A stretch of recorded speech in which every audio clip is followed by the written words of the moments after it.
जगदम्बे की महिमा, माँ जगदम्बे की महिमा, माँ जगदम्बे की त्रिदेवों ने है गाई। जगदम्बे की शक्तियाँ पंच तत्वों में है समाई। महिमा माँ जगदम्बे की त्रिदेवों ने है गाई। जगदम्बे की शक्तियाँ पंच तत्वों में है समाई।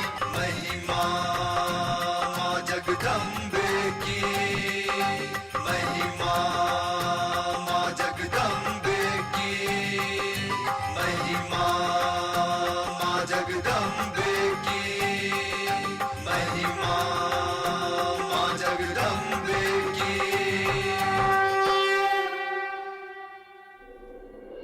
मैं देवी लक्ष्मी के रूप में समाहित रहूं और देवी लक्ष्मी शक्ति के रूप में अवतार लेकर कौलासुर का अंत करें।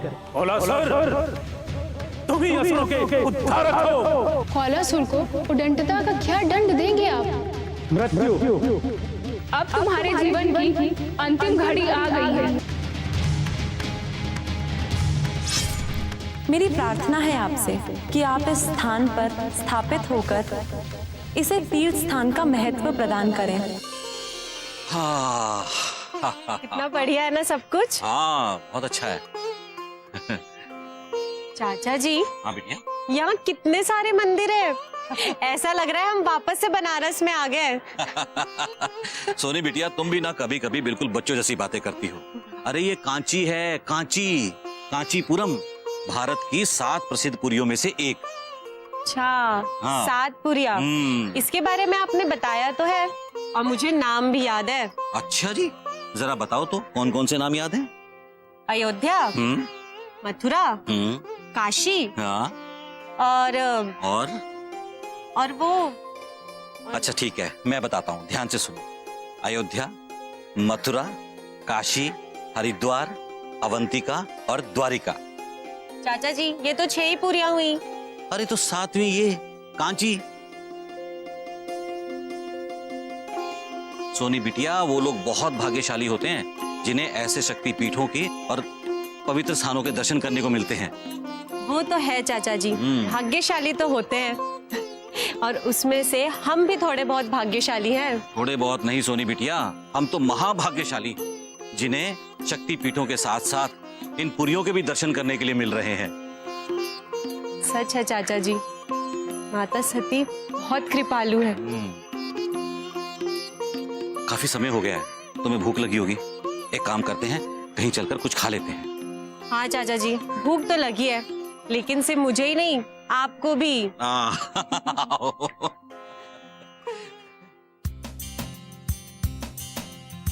चाचा जी, हाँ। यहाँ की भाषा तो कुछ समझ ही नहीं आती। कुछ समझ में नहीं आ रहा बेटा, कौन क्या कह रहा है क्या नहीं कह रहा है।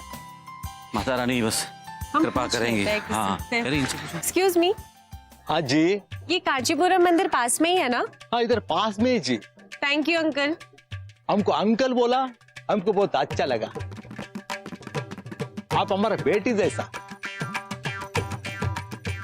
आपका नाम क्या है? मेरा नाम कृष्णा स्वामी रंगस्वामी अय्यर है। I am a professor of chemistry, but I have knowledge of Kanchi शक्तिपीठ। तो फिर अंकल, आप हमें इस शक्तिपीठ के बारे में कुछ बताइए ना। अब इतना अच्छा बात करने वाली लड़की संस्कारी लगती तो आप सिंदूर नहीं लगाती।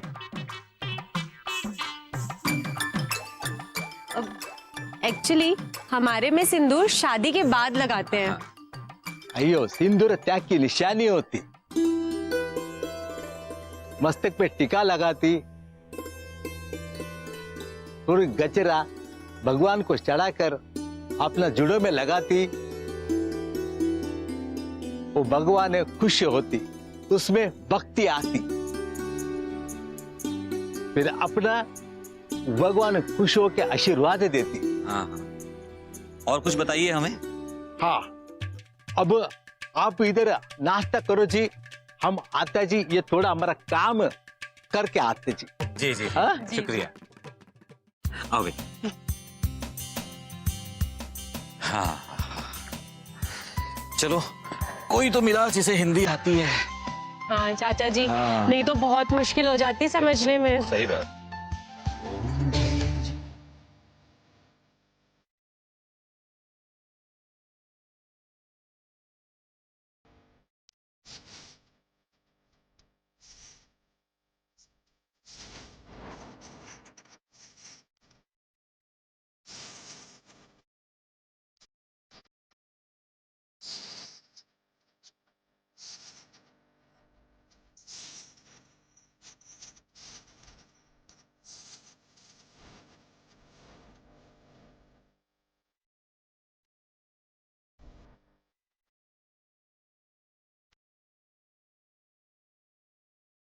अरे भैया सुनिए, ये क्या आरती हो रही?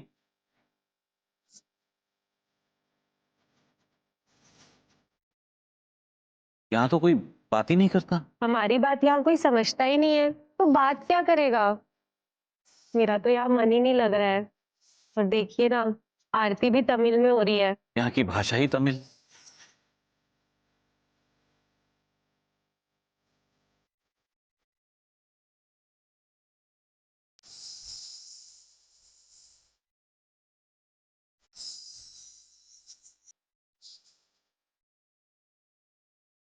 चाचा जी, वो क्या है? देखिए। हाँ हाँ।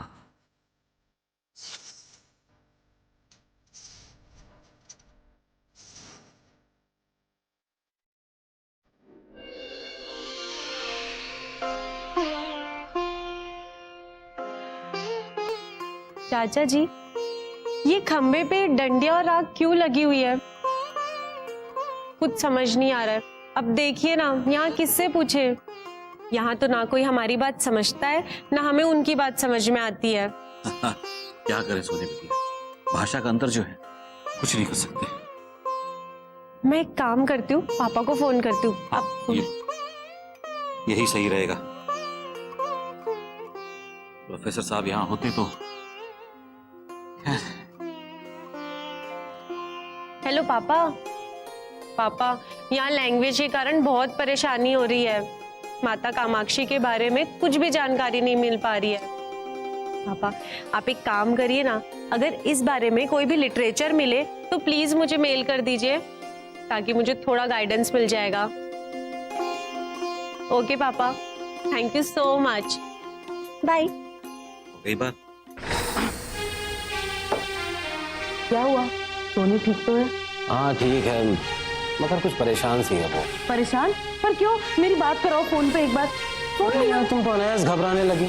ऐसी कोई परेशानी वाली बात नहीं है, बस वहाँ की लैंग्वेज की वजह से उसे मंदिर के बारे में, कामाक्षा देवी के बारे में सही जानकारी नहीं मिल रही है, इसलिए बस। तो अब कुछ नहीं, बस कामाक्षा देवी का लेक्चर डाउनलोड करके उसको सेंड करता हूँ, सब ठीक हो जाए। जल्दी करो ना। कर रहा हूँ। वो परेशान हो रही होगी वहाँ। हाँ हाँ रुको। मैं तो ऐसे ही घबरा रही थी। हो गया? हो रहा है बाबा, रुको एक मिनट।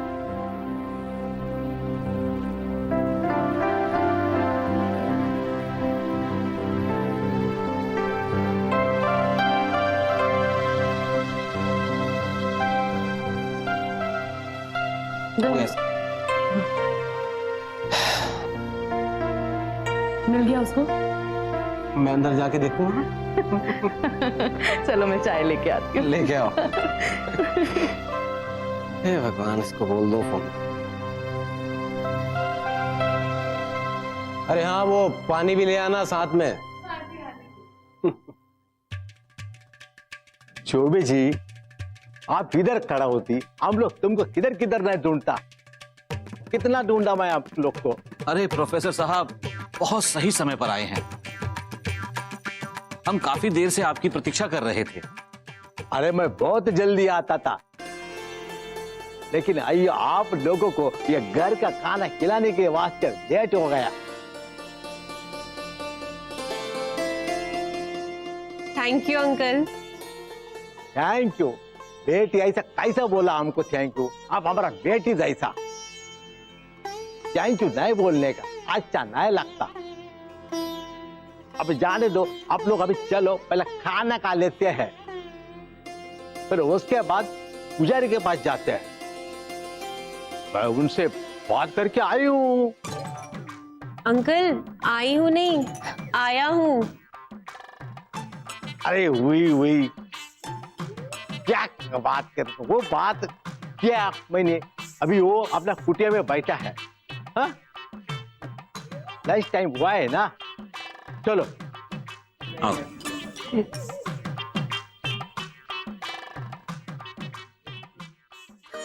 पुजारी जी, ये लोग लखनऊ से आया है दर्शन करने के लिए, और ये इसके बारे में मैं आपसे बात की थी। तुम लोग देवी का महिमा और कथा जानना चाहते? जी। वो उधर देखो, वो जो उधर है ना, उधर जो भी आता है ना, वो आग के प्रभाव से पवित्र हो जाता है और शुद्ध होने के बाद देवी माँ का दर्शन करता है।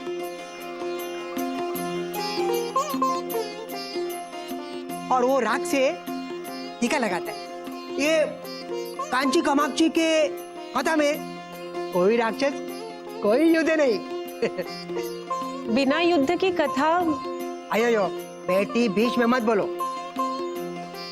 ये भगवान शिव जी और माँ पार्वती का प्रेम कथा। एक बार है भगवान शंकर कैलाश पर्वत पे ध्यानरत होते।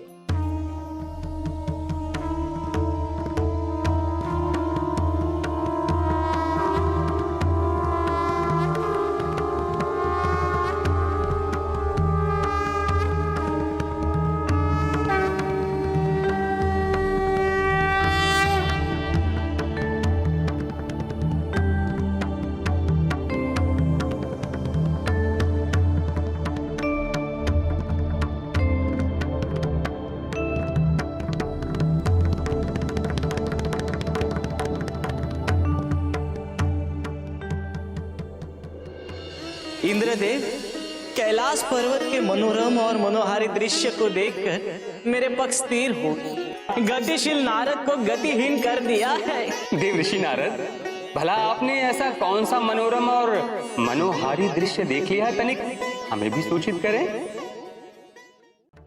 इसमें समय का कोई मापदंड और सीमा नहीं है। ये अनंत काल पूर्व की कहानी है, परंतु अनंत काल पहले की बात है,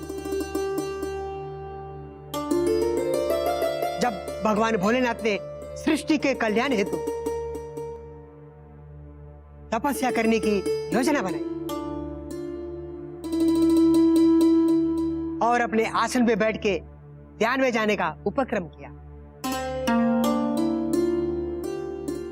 अपनी स्वामी की इस योजना से अनभिज्ञ माता पार्वती पुष्प वाटिका से पारिजात के पुष्प एकत्रित कर रही थी, अर्थात उनकी प्रतिक्रिया प्रेम मुद्रा की तरफ इंगित कर रही, जबकि देवी पार्वती के इच्छा के विपरीत भगवान शिव धीरे धीरे समाधि में लीन हो रहे थे।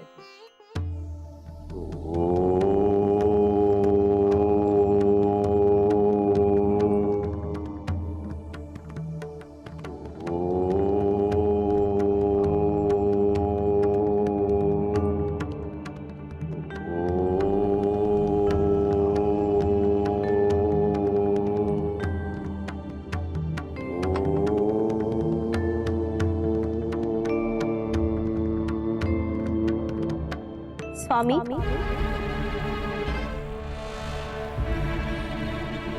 आप तो तपस्या के आसन पर बैठ गए और तप भी आरंभ कर दिया।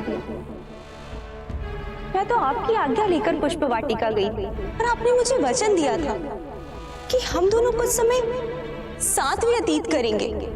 आपका वचन असत्य कैसे हो सकता है स्वामी?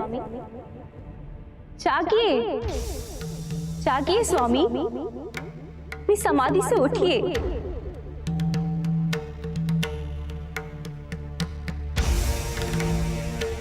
प्रभु, यदि आप समाधि स्थित हो गए तो युग व्यतीत हो जाएंगे, फिर हमारा प्रेम मिलन, इच्छाएं।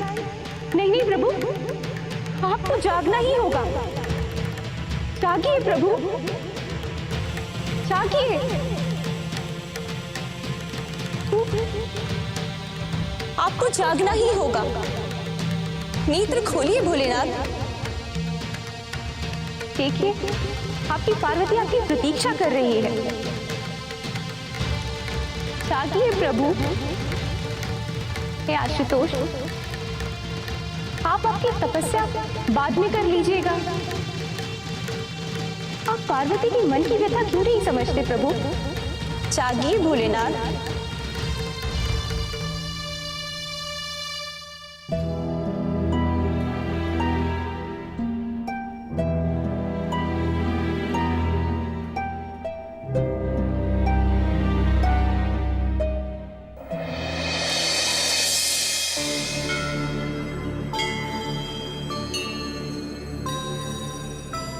देवी, ये आज आप किस प्रकार की अटखेलियां कर रही हैं?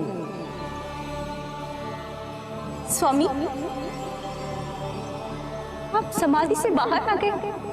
हाँ, आपने मुझे समाधि में जाने ही कब दिया? पर मेरा दोष नहीं है स्वामी। पति का प्रेम पाना पत्नी का अधिकार होता है। हाँ, तो मैंने भी आपके प्रेम और सम्मान में लेश मात्र की भी कमी नहीं रखी थी। आप मेरी पत्नी, प्रेमिका हैं, जिससे आपका हृदय प्रफुल्लित और मन पुलकित रहे, उसका ध्यान रखा है। योगी, मैंने आपके प्रेम संदर्भ में कभी भी संदेह नहीं किया। आप तो मेरे प्राण हैं। हाँ, तो मैंने भी आपको प्राण प्रिय माना देवी। आपकी सुख सुविधा हेतु अरोच सरोवर का निर्माण कराया, सीधा स्वर्ग से पारिजात के वृक्ष लाकर आपकी पुष्पवाटिका में लगाया। हे चंद्रशेखर, हे देवों के देव, मेरे प्रेम को भी आप सेवा भाव की दृष्टि से ही देखिए। मैं भी आपको प्रसन्न करके अपने पति धर्म का ही निर्वाह कर रही हूँ। किंतु इस समय देवी, किंतु स्वामी क्या? प्रेम तो सीमा या समय का बाध्य नहीं होता। देवी, हट मत कीजिए, मुझे ताश पे जाने दीजिए, मुझे जाना ही होगा। स्वामी,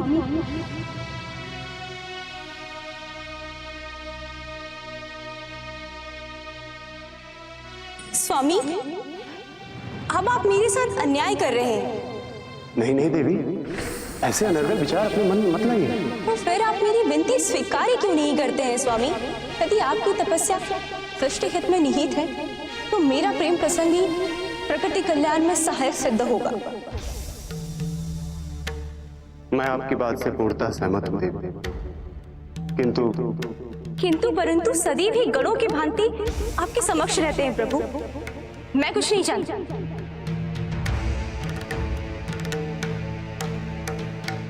आप ही तो कहते हैं कि प्रेम से बढ़कर कोई तप नहीं। हाँ, ये सत्य है देवी, प्रेम से बढ़कर कोई तपस्या नहीं, और प्रेम शास्त्र से बढ़कर ज्ञानवर्धक कोई दूसरा शास्त्र नहीं।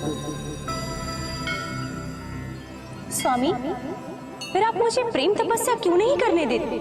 मैं आपकी प्रेम तपस्या में कहाँ बाधक बन रहा हूँ देवी? आप मेरी साधना में अवश्य बाधक बन रही हैं देवी। हे चंद्रशेखर, हे देवों के देव, मैं आपकी अर्धांगिनी हूँ। मेरे बिना आपका और आपके बिना मेरा कोई कार्य सिद्ध नहीं हो सकता। अच्छा, तो आपका आशय ये है कि हमें युगल तप करना चाहिए? जी, मैं यही तो आपको समझाने का प्रयास कर रही हूँ। हम युगल तप क्यों नहीं करते? किंतु इस समय प्रभु, युगल तप तो प्रेम धर्म से ही संभव है। देवी, ये आपका संवाद प्रेम के केंद्र बिंदु से हटता ही नहीं कभी। हाँ, क्योंकि प्रेम ही जीवन और सृष्टि का आधार है स्वामी। आज आपके प्रेम दर्शन ने चकित कर दिया। स्वामी, आप मेरे प्रेम दर्शन से प्रभावित हो गए हैं, तो कदाचित आप तब कहा त्याग क्यों नहीं देते? श्रीमन नारायण नारायण नारायण भजमत।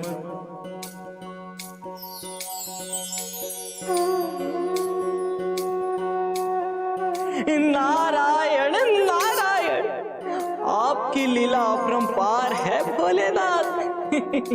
जब सृष्टि को आपके कल्याण की आवश्यकता होती है, आप और भी भोले बन जाते हैं।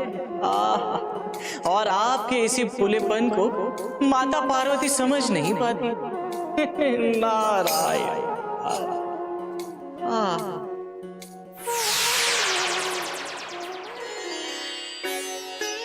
देवऋषि नारद,